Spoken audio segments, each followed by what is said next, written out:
ময়না, তুই? কিন্তু তুই তো... কিন্তু কি, আমি তো মরে গেছি, তাই না?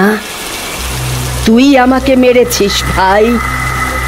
তুই কেমন করে নিজের বোনকে মারতে পারলি বলতো?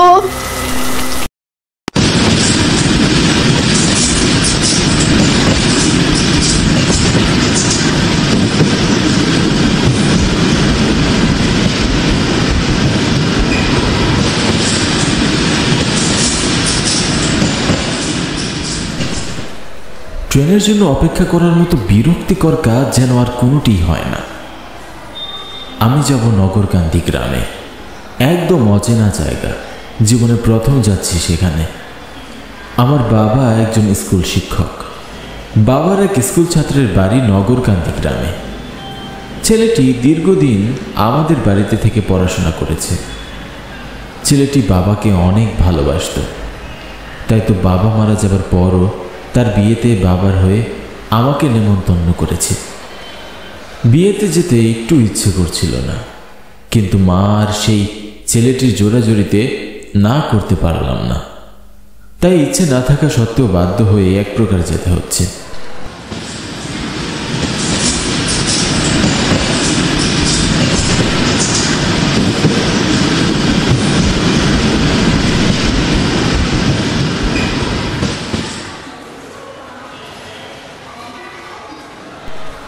যাক বাবা, অবশেষে ট্রেনটি তো পেলাম।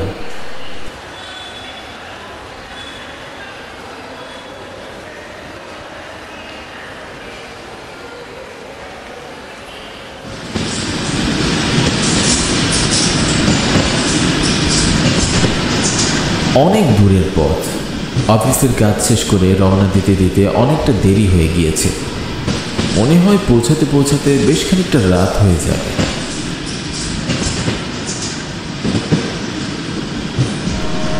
দাদা কোথায় যাবেন? টিকিটটা দিন। আমি যাব নগরকান্দি। ও, তার মানে আপনি বুড়োদাদুর স্টেশনে নামবেন? না না, আমি নগরকান্দি স্টেশনে নামবো। আরে দাদা, আমিও তো সেটাই বলছি। ওই স্টেশনের নাম এখন বুড়োদাদুর স্টেশন। আপনি মনে হয় সেখানে প্রথমবার যাচ্ছেন। আচ্ছা যাও, স্টেশনে নামার পর একটু অপেক্ষা করবেন না, তাড়াতাড়ি চলে যাবেন, ঠিক আছে?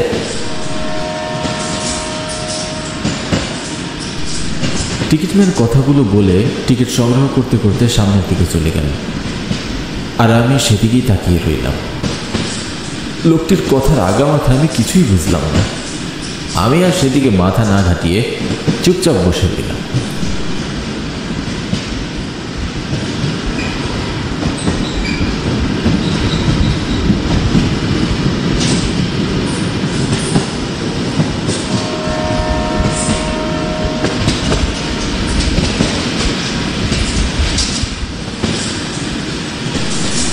প্রায় 3 ঘন্টা পরে রাত ঠিক 11টা নাগাদ আমি পৌঁছালাম নগরকান্দি স্টেশন।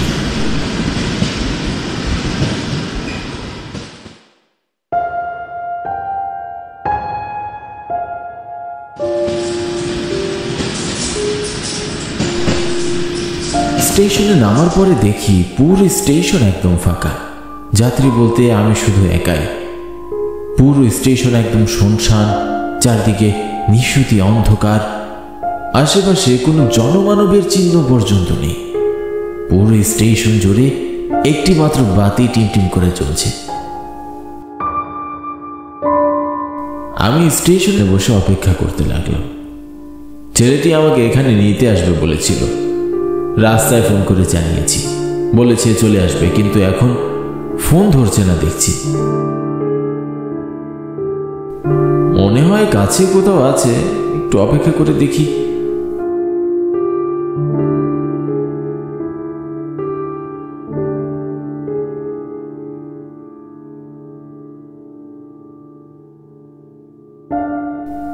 কিন্তু অনেকটা সময় পেরিয়ে গেলেও কারো কোনো দেখা নেই। এমন একটা জায়গায় বসে থাকতে আমার বেশ ভয় ভয়ও লাগছিল। আমি বসা থেকে উঠে একটু হাঁটাহাঁটি করতে লাগলাম।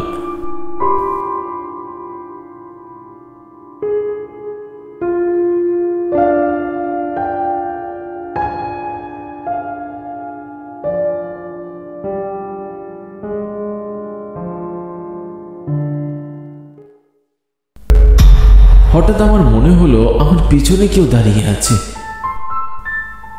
তারপরে আমি আস্তে আস্তে পিছনে তাকিয়ে দেখি পিছনে কেউই নেই। আমি ছেলেটিকে বারবার ফোন করতে লাগলাম, কিন্তু ফোন রিং হচ্ছে, কিন্তু সে তুলছে না। আমি কোথায় যাব, কি করব কিছুই বুঝতে পারছি না। শুনেছি স্টেশন থেকে ওদের বাড়ি নাকি খুব একটা দূরে নয়, তাহলে এত দেরি করছি কেন? আমি আবারও চেয়ারে বসে পড়লাম। মনের মধ্যে ভয় আর এক অস্থিরতা কাজ করছে। হঠাৎ দেখি দূরে অন্ধকারের মধ্যে একটি লোক চাদর মুড়ি দিয়ে দাঁড়িয়ে আছে। আমি বসা থেকে উঠে লোকটিকে উদ্দেশ্য করে বলে উঠলাম, কে কে ওখানে? তুমি কি আখিল? লোকটি আমার কথার কোনো উত্তর দিল না, চুপচাপ দাঁড়িয়ে রইল। আমি এক পা দুপা করে লোকটির দিকে এগিয়ে যেতে লোকটি আমার সামনের দিকে হাঁটা দিল। আমিও অবুঝের মতো তার পেছনে পেছনে হাঁটতে লাগলাম।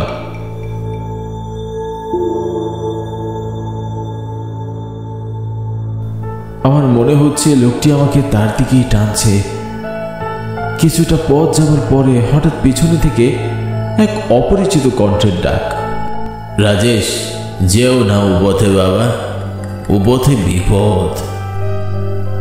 আমি সঙ্গে সঙ্গে পিছনে তাকিয়ে দেখি এক বৃদ্ধ লোক পিছনে দাঁড়িয়ে আছে। আমি তার দিকে তাকাতেই বৃদ্ধ লোকটি আমাকে উদ্দেশ্য করে বলে উঠল, যেও না বাবা, উপথে বিপদ আছে। আমি বৃদ্ধ লোকটির কথা শুনে পিছনে তাকিয়ে দেখি পিছনে সেই চাদর মুড়ি দেওয়া লোকটি আর নেই। এত তাড়াতাড়ি লোকটি কোথায় চলে গেল? আমি এতক্ষণ কার পিছনে পিছনে যাচ্ছিলাম?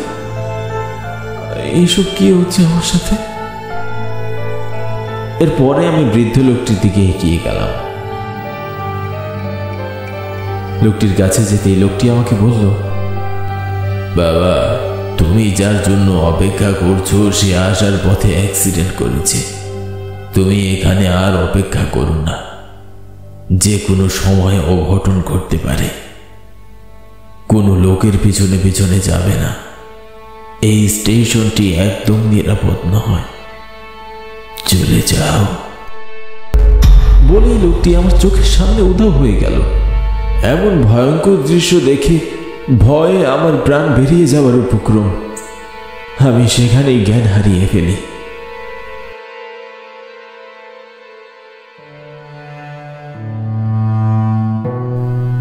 পরের দিন যখন আমার জ্ঞান ফিরে, তখন আমি নিজেকে আখিলের বাড়িতে আবিষ্কার করি। আখিল আমাকে জানায় সে আমাকে স্টেশনে অজ্ঞান অবস্থায় পেয়েছে।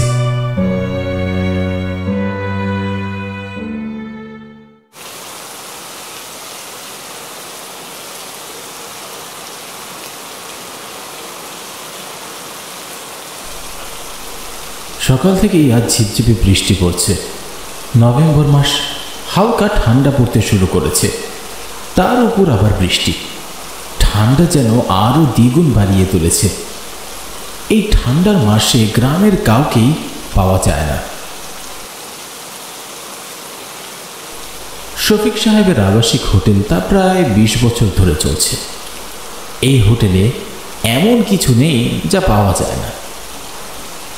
হোটেলের ইনকাম দিয়ে শহরে আবার একটা কাপড়ের ব্যবসা আর একটি বাড়ি কিনেছেন। মোটামুটি টাকা পয়সা ভালোই। রাজু, আমি আজ একটু শহরে যাব, কাল আসতে হয়তো বিকাল হয়ে যাবে। তুই সব কিছু ম্যানেজ করে নিস, বুঝেছিস? আমি যেন কাস্টমারের কোনো কমপ্লেন না পাই। আগের বার যেরকম কাস্টমারের রুমের দরজা বাহির থেকে লক করেছিলি, এরকম কিছুই যেন আবার না হয়, ঠিক আছে? শফিক ভাই, আপনি কি যে বলেন?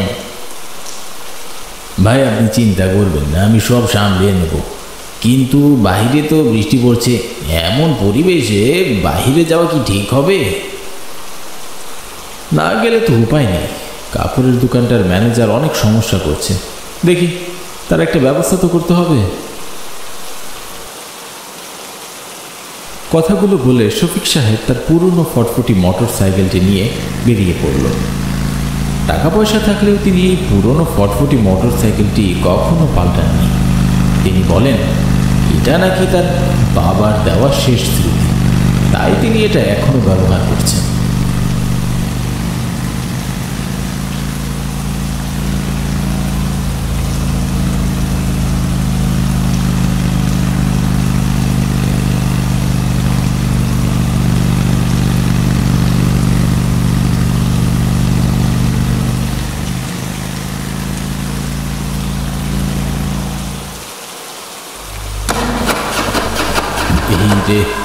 এই মোটর সাইকেলটার আবার কি হল?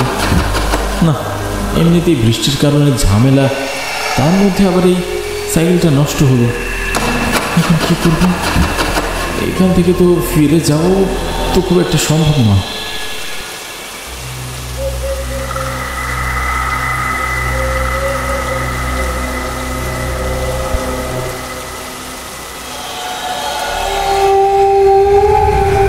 কি ব্যাপার? বাসটা নড়ে উঠলো মনে হলো। ওখানে কিছু আছে কি?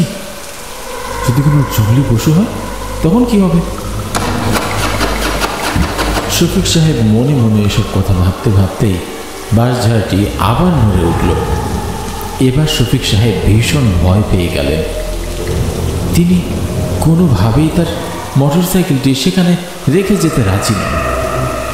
একটু পরে বাসঝাড়টি নড়া বন্ধ হয়ে গেল। কিন্তু হঠাৎ করেই আবার তার মোটর সাইকেলের সামনের আলোটি জ্বলে উঠল। সেই আলোতে তিনি সামনে তাকিয়ে দেখলেন সাদা কাপড় পরা একটি মেয়ে এলোমেলো চুলে দাঁড়িয়ে আছে। সেটা কি তিনি ভালো করে দেখার জন্য সামনে আবার তাকাতেই দেখলেন সেখানে কেউই নেই। সাথে সাথে তার মোটর সাইকেলের আলো আবার বন্ধ হয়ে গেল। চারিদিকটা যেন এবার আরো বেশি শুনশান আর আরো বেশি অন্ধকার মনে হচ্ছে শফিক সাহেবের কাছে। শফিক সাহেবের মনে এবার ভয়ের সৃষ্টি হলো। তিনি আবার মোটর সাইকেল স্টার্ট করার চেষ্টা করতে লাগলেন, কিন্তু তার সব চেষ্টাই ব্যর্থ। কিছুতেই মোটর সাইকেলটি স্টার্ট হচ্ছিল না। হঠাৎ শফিক সাহেব লক্ষ্য করলেন তার পেছনে কেউ দাঁড়িয়ে আছে। তিনি ভয়ে ভয়ে পিছনে ফিরে দেখলেন, কিন্তু পিছনে তো কেউই নেই। হঠাৎ করে মোটর সাইকেল সহ তাকে কেউ শূন্যে ভাসিয়ে ফেলল। এবার শফিক সাহেব ভয়ে চিৎকার করতে লাগলেন, বাঁচাও, কে আছো, আমাকে বাঁচাও, কে তুমি, আমার সাথে কেন এরকম করছো, দয়া করে আমাকে ছেড়ে দাও। তখনই সাদা শাড়ি পরা মেয়েটি তার সামনে এসে দাঁড়ালো। ময়না, তুই? কিন্তু তুই তো... কিন্তু কি, আমি তো মরে গেছি, তাই না? তুই আমাকে মেরেছিস ভাই। তুই কেমন করে নিজের বোনকে মারতে পারলি বলতো? দেখ বোন, দয়া করে আমাকে ছেড়ে দে, আমার অনেক বড় ভুল হয়ে গিয়েছে। তুই তুই যত টাকা চাস আমি তোকে তত টাকাই দেব, কিন্তু দয়া করে আমাকে ছেড়ে দে বোন। টাকার কথা বলছিস? সেদিন যদি তুই সামান্য 50,000 টাকা দিতিস, তাহলে আজ আমি, আমার স্বামী, এমনকি তুই, আমরা সবাই বেঁচে থাকতাম।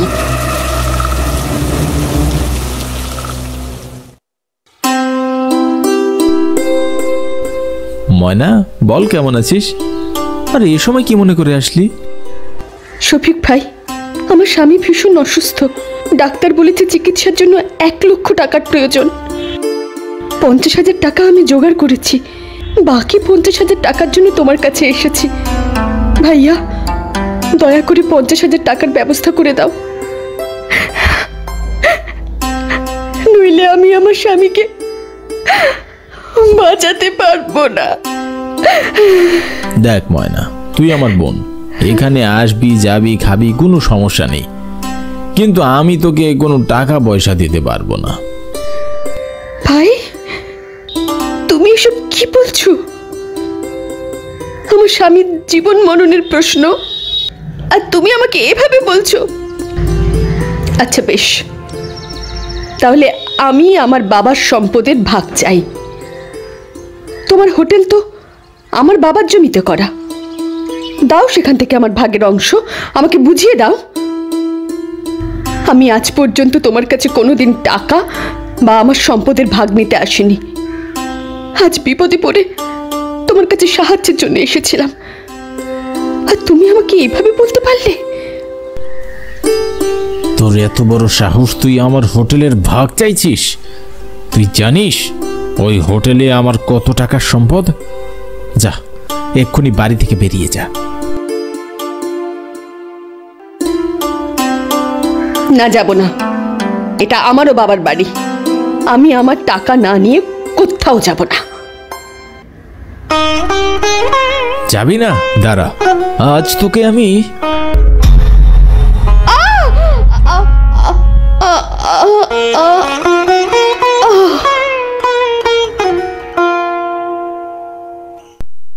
ময়না, এই ময়না, এখন কি হবে?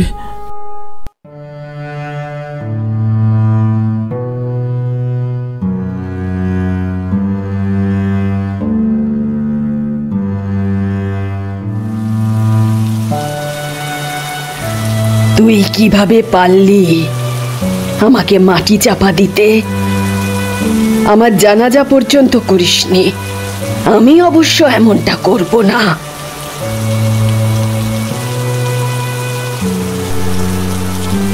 ময়না, এমন করিস না, দয়া করে আমাকে ছেড়ে দে।